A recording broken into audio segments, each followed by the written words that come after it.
Antenatal care starts with early registration, preferably as soon as the pregnancy is suspected, if not at least within the first 3 months of pregnancy.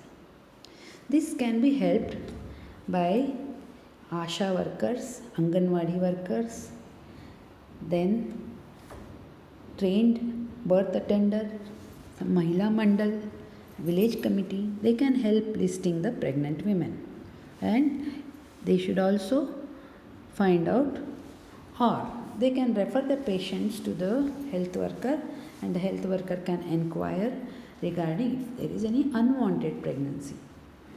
Then when the patient is registration, history is taken, examination of height, weight, blood pressure, pallor and edema, and abdominal examination are routinely done each time the patient is examined.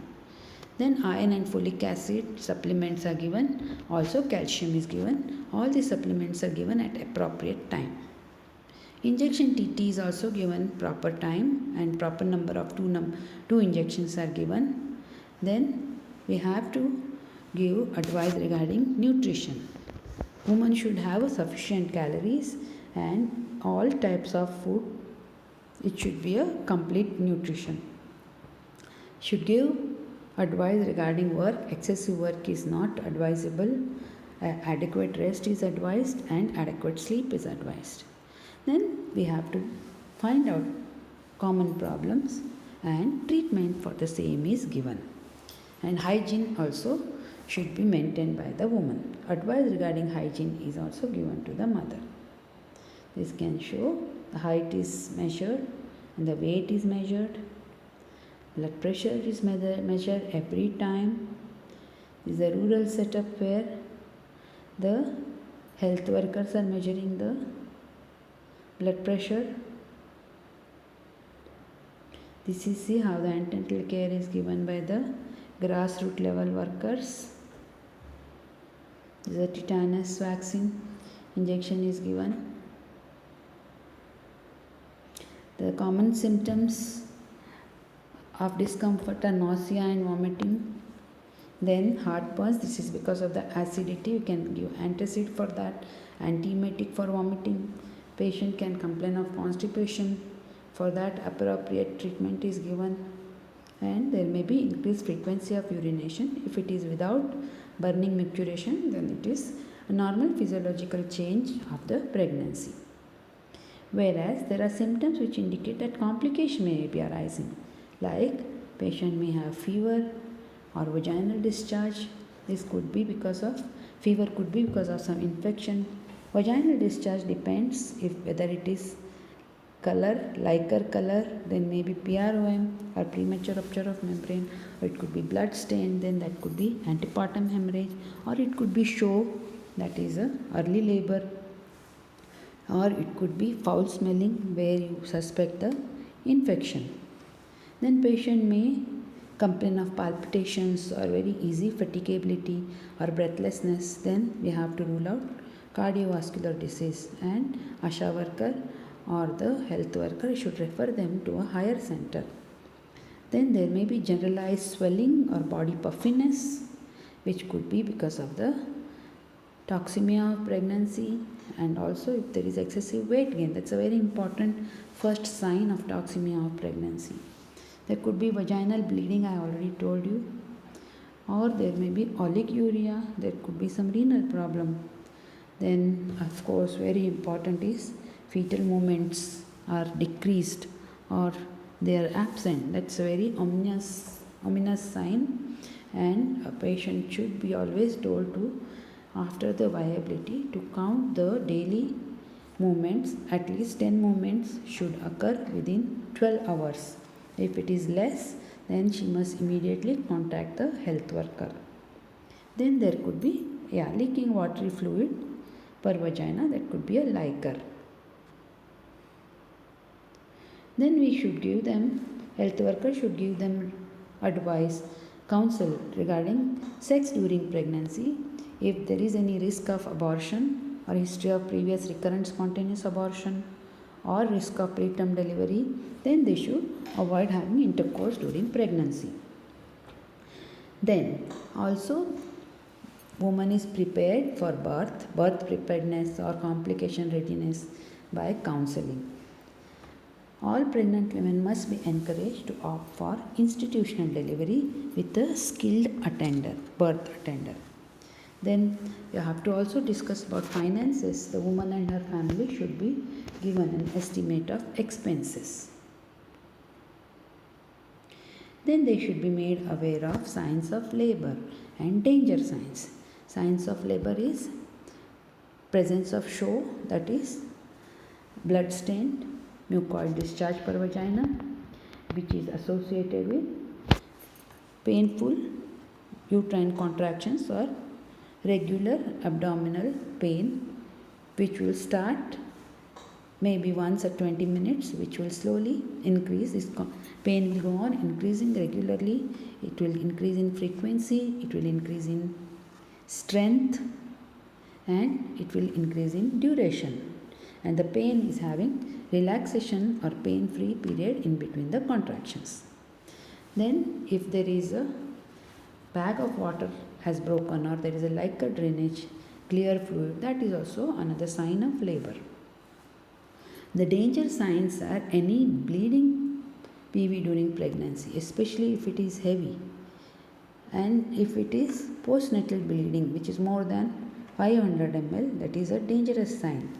So it could be, if it is before labor, it could be antepartum hemorrhage. If it's after delivery of baby, it could be postpartum hemorrhage. If the woman is experiencing severe headache or epigastric pain or blurred vision, that could be a sign of imminent eclampsia. So blood pressure should be checked immediately and urine protein can be checked. Inquire whether she has got less urine output and treat her.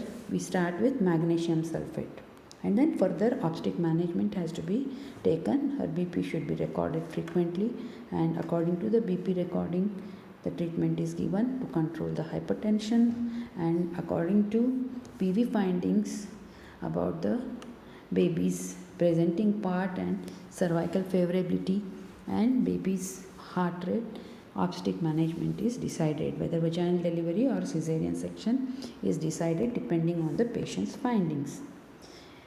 Another danger sign is labor is lasting for more than 12 hours. Then failure of the placenta to come out within 30 minutes of delivery is a retention of placenta and appropriate steps to be taken to deliver the placenta. Then if the delivery is before the viability, before 28 weeks of gestation, if labor starts, then it is a preterm labor, which is also dangerous. Then there can be a case of premature or pre-labor rupture of membranes. We should start antibiotics for this patient for the prevention of chorioamnionitis and also infection of the baby. And continuous severe abdominal pain is also dangerous sign. Patient is also advised regarding postpartum clinic visit. If she is having no problem, she can visit maybe 7 to 10 days, but there are certain danger signs after delivery also. If the patient feels fainting attacks or fits or convulsions, she could be suffering from postpartum eclampsia, which is quite dangerous.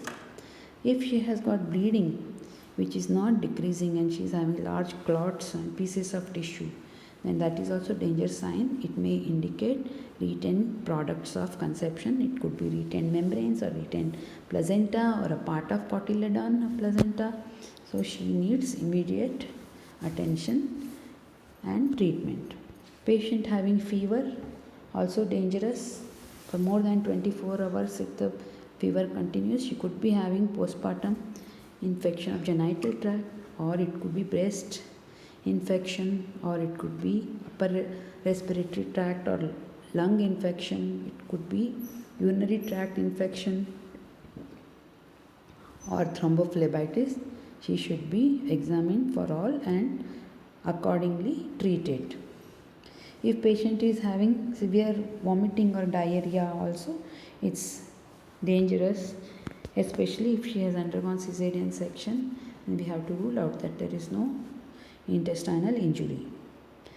Then if she is having bleeding or PV foul smelling, then that could be genital infection.